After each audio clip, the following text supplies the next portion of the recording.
Hello, my dear students of class 10. Hope all of you are fine. In my previous video, I completed the chapter periodic properties. Today, I will start the second chapter, chemical bonding. All of you know about bonding. In our society, sometimes we like somebody and sometimes we dislike some persons. So, whenever we like somebody, we want to spend some time with him or her, and that is called bonding. In case of 118 elements, these elements atoms also like bonding. First, the bonding concept was introduced by Isaac Newton. He told that atoms attract each other by some force. Later, L. Boltzmann and Gilbert Lewis told about that chemical bond. They told atoms bond to each other by chemical bond. Today our topic is chemical bonding. So first we have to understand what is chemical bond.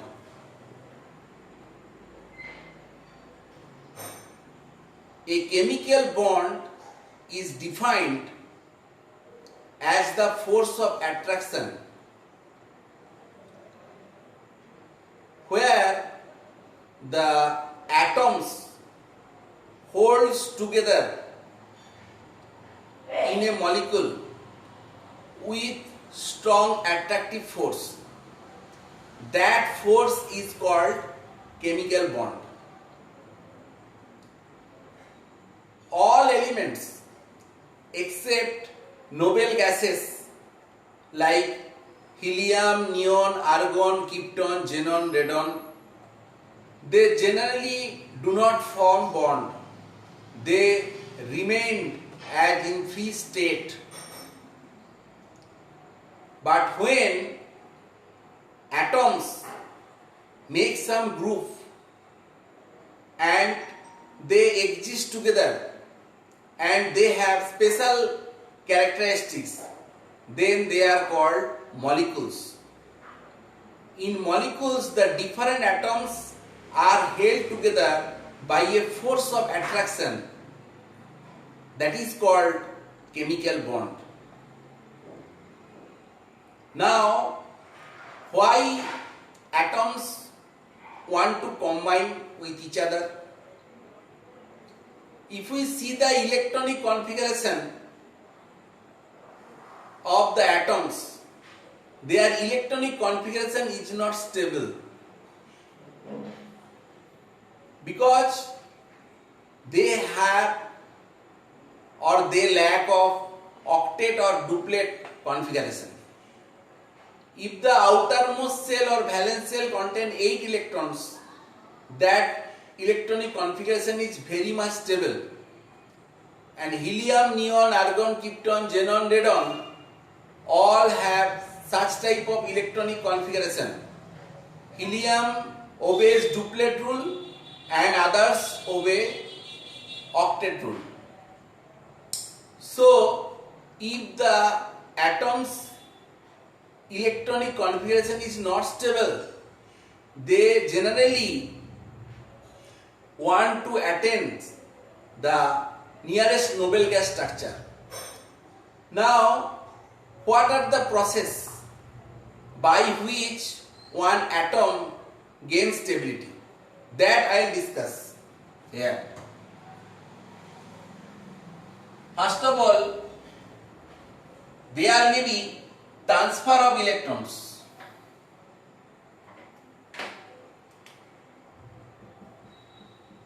by transfer of electrons from one atom to other atom. If we think about the electronic configuration of sodium, sodium in its outermost shell there is one electron, and so it will release one electron to form Na plus. Otherwise we can say it can donate its electron to other atoms like any halogen, chlorine, bromine, iodine, and forming some bonds. So this is one process by which an atom can achieve the nearest noble gas configuration. Second one is by gaining electrons from other atoms. If we think about chlorine, chlorine electronic configuration is 287. So it has one electron less from the nearest noble gas argon configuration. So chlorine will accept one electron and it will become Cl minus. So this is another process by which an atom can gain stability. And third process is the mutual sharing of electrons. Mutual sharing of electrons.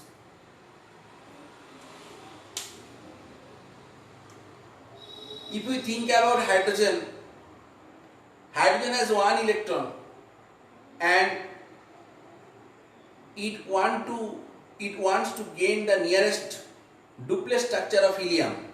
So another hydrogen will come and they will share these two electrons, and by mutual sharing they can get the nearest noble gas structure.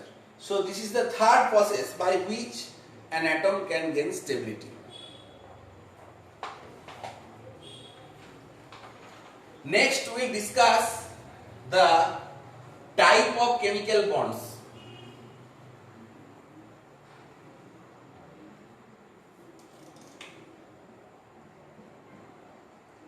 Types of chemical bond. Generally there are 5 types of chemical bonds: electrovalent bond or ionic bond, covalent bond, coordinate bond, hydrogen bond, metallic bond. But in our syllabus we will stick only to the first 3 type of bonds. So chemical bonds are generally classified into main 3 type of bonds. One is called electrovalent or ionic bond. Second one is the covalent bond, and third one is called coordinate or dative bond.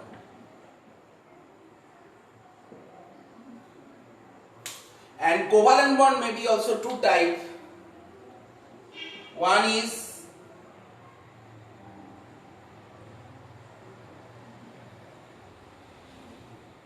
polar covalent bond,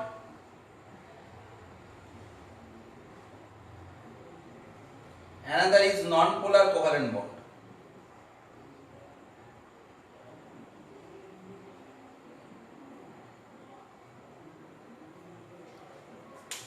Today we will discuss only these electrovalent or ionic bond. Okay. Now, what is the definition of electrovalent or ionic bond? The bond formed by complete transfer of one or more electrons from one atom to another to gain octet or duplet in their outermost orbits is called ionic or electrovalent bond.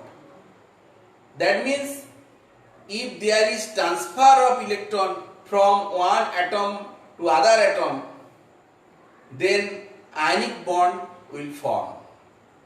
We can take the example of formation of NaCl.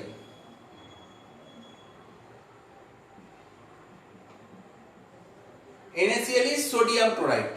Now if we write the electronic configuration of sodium, that is 281, in the outermost shell of sodium there is only one electron, and if we take the chlorine, in chlorine outermost shell there is 7 electron. So its electronic configuration is 287. So sodium will transfer one electron from its valence shell to the valence shell of chlorine atom. So sodium will form Na plus and chlorine will form Cl minus. So one is cation, another is anion, one is positive, another is negative. So they will attract each other by strong electrostatic force, and that type of force holds the NaCl, and the type of bond is called ionic bond.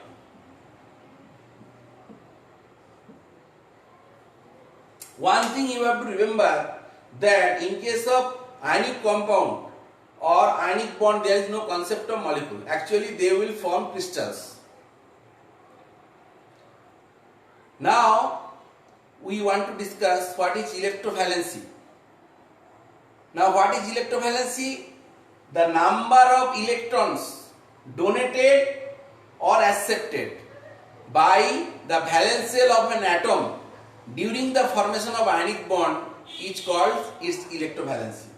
Here sodium and chlorine, sodium has the valency +1 and chlorine has the valency -1. Next we will discuss the conditions on which the ionic bond is formed. The factors, okay, by which we can easily understand the formation of ionic bond. Mainly there are 3 factors. So this is the condition for the formation of ionic bond. Condition for the formation of ionic bond. First condition is the ionization potential.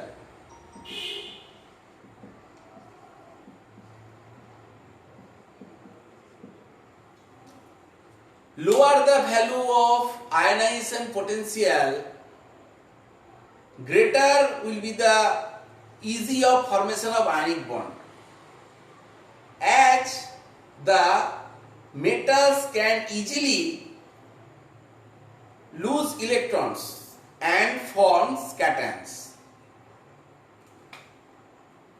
And so if the ionization potential is low, it can easily form ionic bond. We can think about sodium chloride. The IP value of sodium is very low. That is why when it is combining with chlorine atom, it is forming ionic bond. Second one is the electron affinity.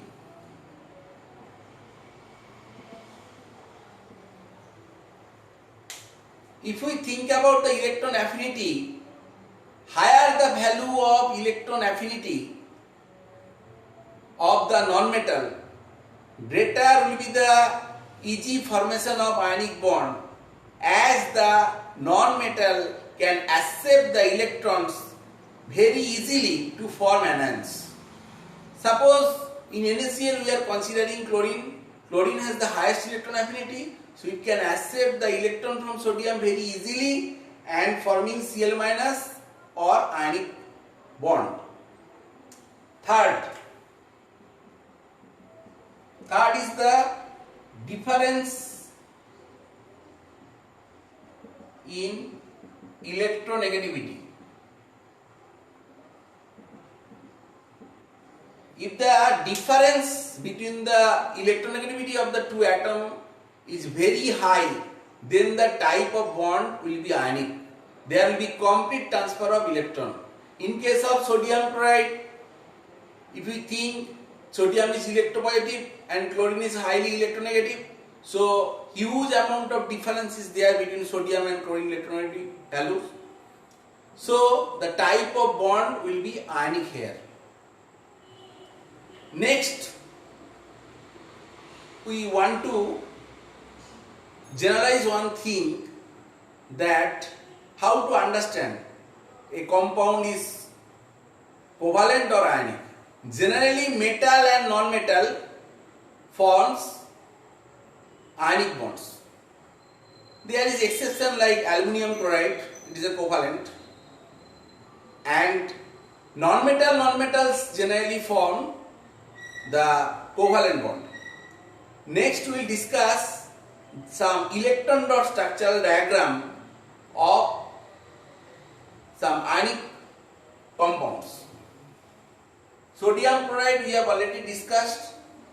Then in your syllabus, next is magnesium chloride.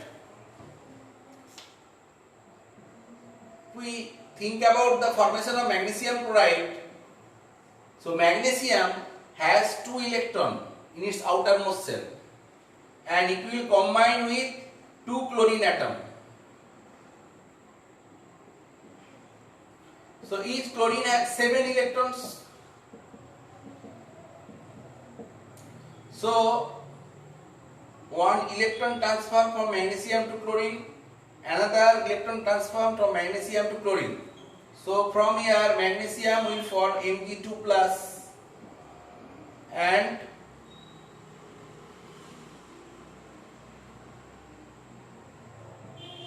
there will be formation of 2Cl minus. So finally they will form magnesium chloride. So this is electron dot diagram that you have to remember. If we think about calcium oxide,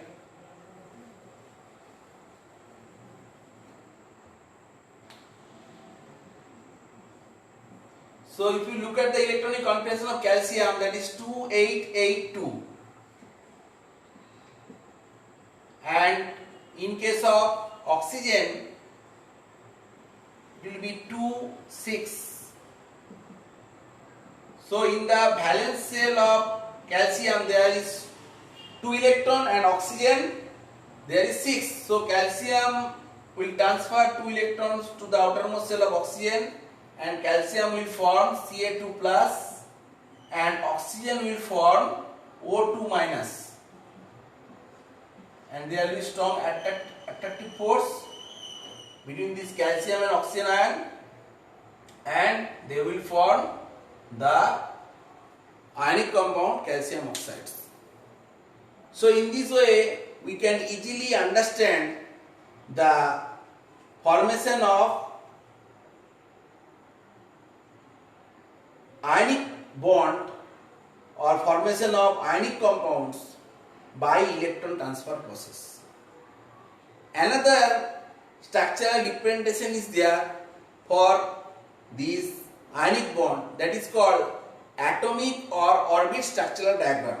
Next I will show you the atomic or orbit structural diagram. Atomic or orbit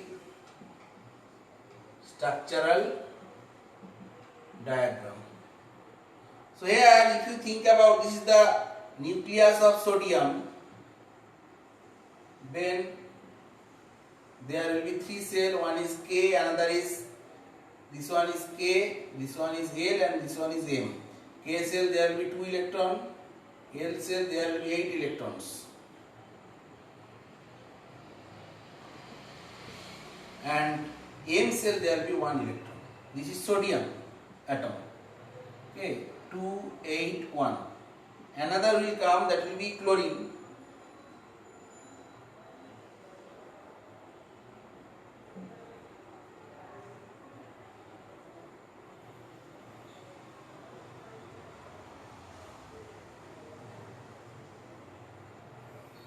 In K cell there will be 2 electrons. In case of chlorine, L cell 8 electrons. And in N cell there will be 7 electrons. So sodium will transfer this chlorine atom 287, the electronic configuration. So sodium will transfer 1 electron from its valence shell to the chlorine. So size of the sodium will decrease.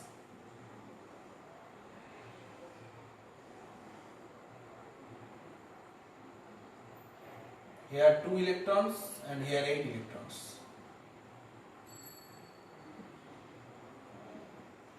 And chlorine side will be increased.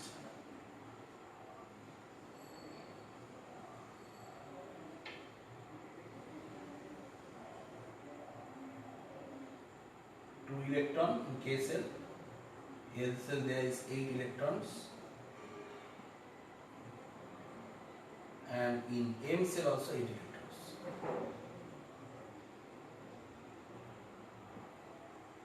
So here